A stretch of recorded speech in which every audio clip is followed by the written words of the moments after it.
दोस्तों आदाब सलाम नमस्कार। लोकसभा चुनाव को ले पूरे देश का तापमान इन दिनों काफी गर्म है। तमाम राजनीतिक दलों के साथ निर्दलीय प्रत्याशी भी एड़ी चोटी एक किए हुए हैं। हम बात अभी कर रहे हैं बिहार के सबसे हॉट सीट सीवान के बारे में। दोस्तों, सीवान संसदीय क्षेत्र से हिना साहब निर्दलीय मैदान में उतरी हैं। उन्होंने एक प्रेस वार्ता की। प्रेस वार्ता में उन्होंने बता दिया कि आखिर वे निर्दलीय इस बार क्यों मैदान में उतरी हैं, जबकि राजद से उनका पुराना रिश्ता रहा है और उनके शौहर यानी पति वहां का प्रतिनिधित्व यानी सिवान का प्रतिनिधित्व करते रहे हैं।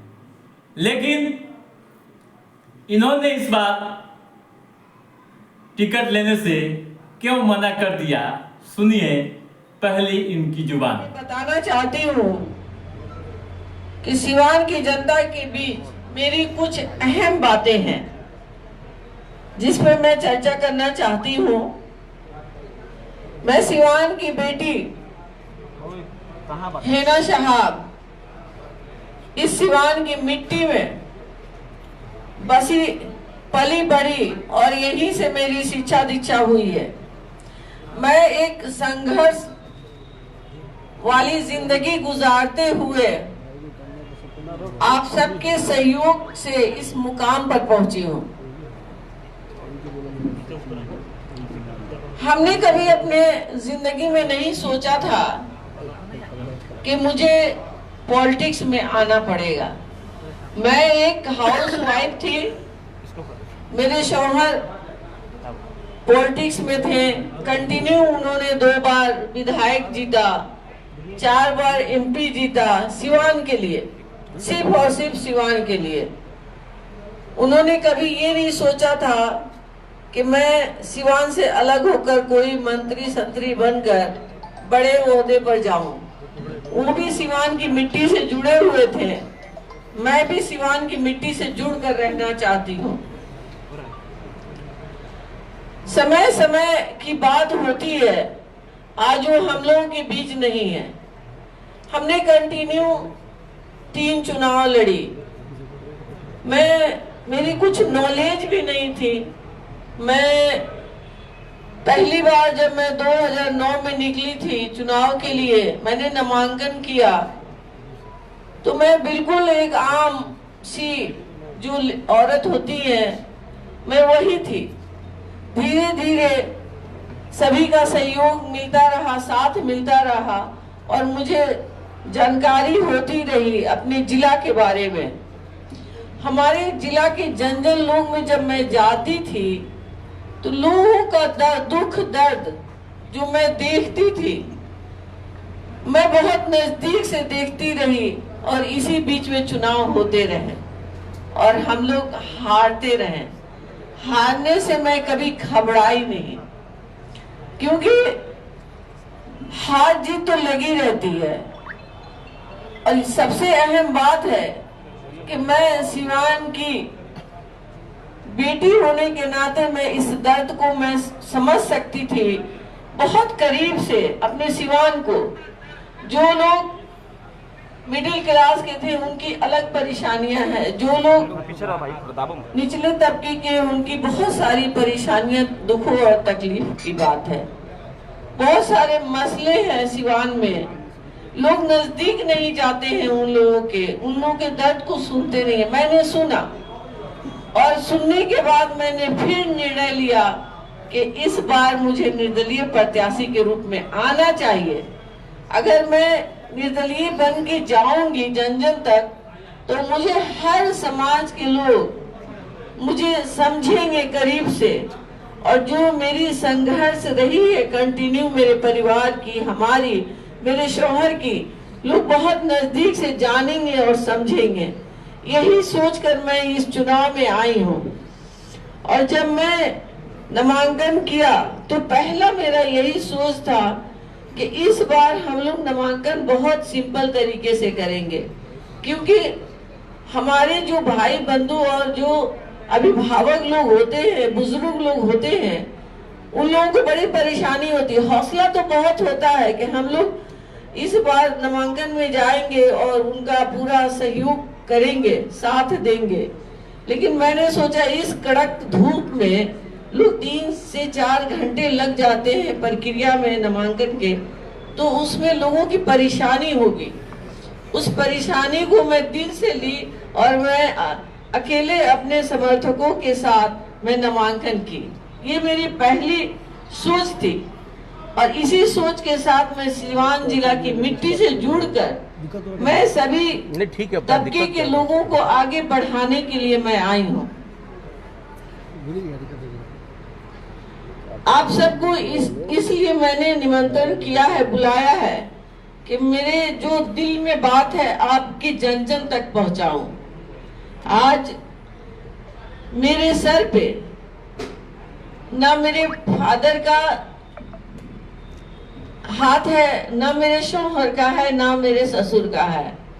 कोई बड़े गार्जियन मेरे सर पे नहीं है, लेकिन फिर भी आप सबके सहयोग से, आप सबका साथ, सबकी ताकत को देखते हुए मैं इस चुनाव में आई हूँ। मुझे उम्मीद है सिवान के जन जन तक मेरी आवाज जाएगी और हर कोई मुझे समझेगा और दिल से एक्सेप्ट करते हुए मेरा अपना जो चुनाव चिन्ह है टेम्पो 13 नंबर नामांकन, जो उसके जो ईवीएम के में नंबर आते हैं वो 13 नंबर है।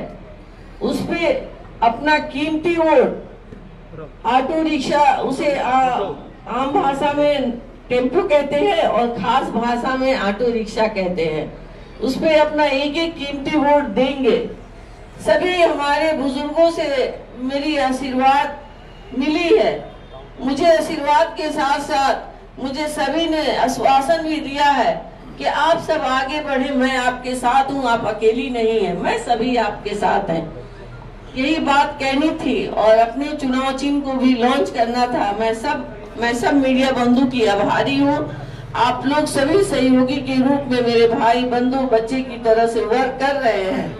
बहुत बहुत धन्यवाद आप सबको यहाँ आने के लिए, बहुत बहुत शुक्रिया।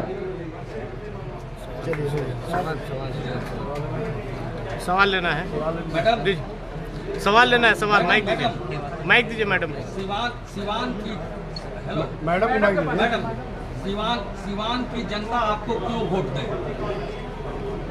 सिवान की जनता मुझे वोट इसलिए देगी कि मेरे शौहर ने बहुत जमीनी स्तर से जो काम किए हैं, जो उन्हें जो दिया गया, उन्हें सांसद बनाया गया, उन्हें विधायक बनाया गया था। शुरू में वो निर्दलीय प्रत्याशी के रूप में जीरादेई से उन्होंने अपना नामांकन करके चुनाव जीता और कंटिन्यू अपनी जिंदगी में वो जीतते रहे। और मुझे परिस्थिति ऐसी बनी कि मुझे इस पॉलिटिकल में आना पड़ा और मेरी पहचान उनके काम है, मैं धर्म पत्नी हूँ, मैं उनकी वाइफ हूँ। इस नाते लोग मुझे जानते और पहचानते हैं। मैडम, सिवान की जनता जानना चाहती है कि हिना मैडम चुनाव जीतती है तो कहाँ जाएंगे? देखिए, मैं सबसे पहले मैं सिवान के लिए समर्पित हूँ। मैंने कहा है अंतिम सांस तक मैं सिवान की सेवा करती रहूंगी। तो मैं सिवान में हूँ और सिवान की जो हमारी जनता है, सभी हमारे बड़े और भाई बंधु, हमारे नौजवान बच्चे, जो हम लोग चुनाव जीतने के बाद जो उनकी सोच बनेगी, जैसी जरूरत महसूस होगी कि उनको सिवान को आगे बढ़ाने के लिए हमको क्या करना चाहिए, उसके बाद हम लोग सोचेंगे, समझेंगे, फिर आपको जवाब देंगे। मैडम, चुनाव जीतने के बाद आरजेडी के लिए क्या सोच रखती हैं? क्योंकि आरजेडी सब रिश्ता खत्म हो चुका है। देखिए, मैंने कहा है, आप लोगों से कई बार कहा है कि जिस दल को हमने छोड़ दिया उस दल के बारे में दोबारा सोचने की जरूरत नहीं। हम लोग जो कहते हैं वही करते हैं। एक सवाल है मैडम, आपने कहा कि 3 बार आरजेडी से चुनाव आप हार गई, तो निर्दलीय होकर के काफी अपने आप को मजबूत समझती है, इस बात को देखिए, मैंने कहा था आप लोगों से कि जो सभी दल में अच्छाई और बुराई दोनों होती है, और मैं इसकी शिकार हुई हूँ और मैं कंटिन्यू चुनाव हारी हूँ। तो मैंने सिवान के लिए सोचा, पहले भी मैं सिवान के लिए जानी जाती थी कि मैं सिवान की बेटी हूँ। इस नाते मैंने इस बार दिल से सोचा कि मैं इंडिपेंडेंट ही चुनाव लड़ूंगी।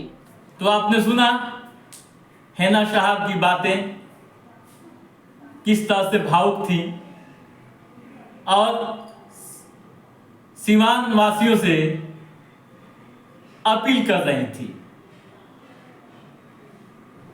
यानी भावुक होकर अपनी तमाम बातें रख रही थी और चुनाव जीतने के बाद उनका क्या एजेंडा है ये भी जानकारी दे रही थी। तो दोस्तों, आज के इस एपिसोड में बस इतना ही। हमारा ये एपिसोड कैसा लगा आप लाइक और कमेंट करके हमें ज़रूर बताइएगा।